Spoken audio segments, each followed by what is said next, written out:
So hello guys, the fun minutes के एक और वीडियो में आप सभी का वेलकम करता हूं। मेरा नाम है अरमान और आज की इस वीडियो में हम उन मिस्टेक्स के बारे में बात करेंगे जिन्होंने आयरन मैन को लोंडे से मर्द बनाया, जिन्होंने आयरन मैन को और भी स्ट्रॉन्ग बनाया। हम अपनी लाइफ में कितनी भी गलतियां कर लें लेकिन हम उनसे कभी नहीं सीखते, लेकिन हमारे टोनी सर अपनी हर गलती से कुछ ना कुछ सीख लेते हैं और बल्कि उसे इम्प्रूव भी करते हैं। और लास्ट में मैं आपको एक ऐसी गलती के बारे में बताऊंगा जिससे टोनी ने कभी नहीं सीखा। सो बिना और बकवास किए चलिए शुरू करते हैं।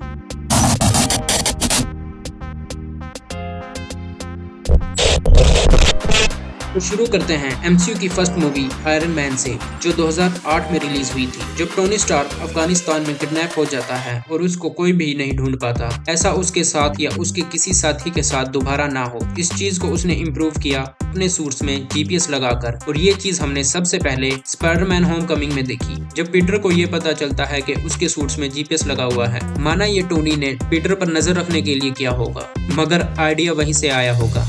उसके बाद आती है उसी मूवी में होने वाली उसके सूट्स की फ्रीजिंग प्रॉब्लम, यानी एटमॉस्फेयर में ज़्यादा ऊपर जाने पर उसका सूट जमने लगता है।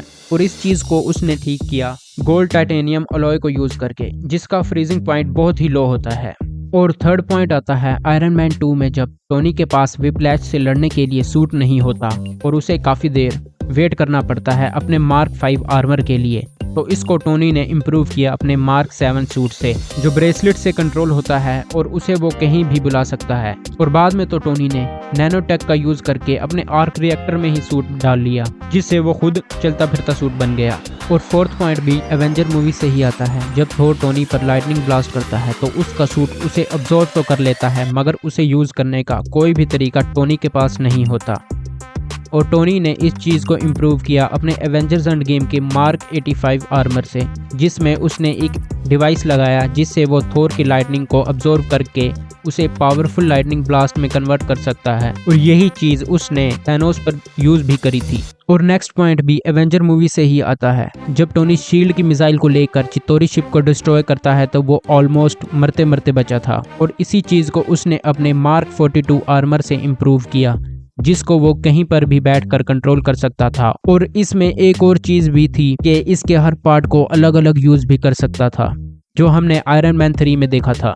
और next point iron man 3 movie से आता है, जब टोनी को किलियन किडनैप कर लेता है तो उसको दोबारा अपने सूट के लिए वेट करना पड़ता है। और वो दोबारा ऐसी सिचुएशन में ना फंसे तो उसने अपनी वॉच में एक नैनो आर्क रिएक्टर लगा लिया और इससे वो बकी से लड़ पाता है। और ये हमने सिविल वॉर में देखा था। अगला पॉइंट एवेंजर मूवी से है, जब लास्ट में एवेंजर्स चित्तौरी फोर्स से लड़ते हैं तो टोनी को चित्तौरी फोर्स को देखकर ये लगा कि सारे एवेंजर्स भी मिलकर उसे नहीं रोक पा रहे।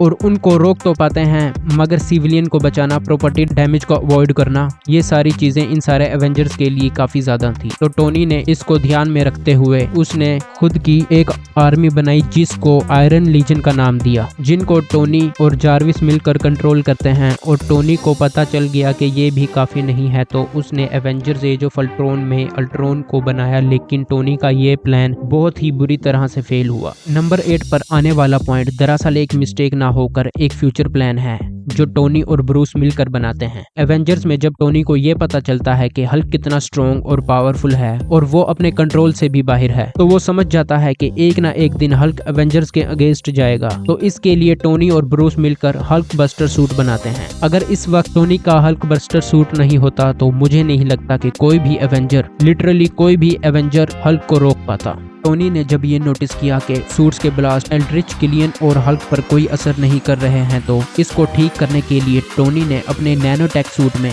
बड़े बड़े ब्लास्टर्स लगा लिए, जो उसके सूट से बाहर निकलकर ब्लास्ट करते हैं। और इन्हीं में से एक ब्लास्ट को ड्रैक्स अपने ऊपर लेने की बात करता है। अगर ऐसा होता तो ड्रैक्स का पकौड़ा बन जाता। टोनी ने ये रियलाइज किया कि उसको हवा में स्टेबल रहने के लिए अपने दोनों हाथ और पैरों का यूज करना पड़ता है, जिसकी वजह से वो बैटल में ठीक तरह से फाइट नहीं कर पाता। तो इसको ठीक करने के लिए उसने अपने नैनोटेक सूट्स में फ्लाइट स्टेबलाइजर्स लगा दिए, जिससे उसके दोनों हाथ लड़ने के लिए फ्री हो जाते हैं और वो काफी अच्छी तरह से फाइट कर पाता है। ये पॉइंट आयरन मैन 3 का है, जब टोनी के सूट की बैटरी खत्म हो जाती है और टोनी की ठंड में कुल्फी जमने लगती है। तो इस मिस्टेक को ठीक होते हुए देखा हमने स्पाइडरमैन होमकमिंग में। जब पीटर पानी से बाहर आता है और वो भी सर्दी से जमने लगता है तो उसका सूट गर्म होकर उसे ड्राई कर देता है। आयरन मैन 3 में जब टोनी के घर पर अटैक होता है और उस दौरान वो और पेपर मरते मरते बचते हैं, तो टोनी ने पेपर के लिए रेस्क्यू सूट बनाया जिसको हमने एवेंजर्स एंड गेम में देखा और पेपर उसका यूज बहुत ही अच्छी तरीके से करती है।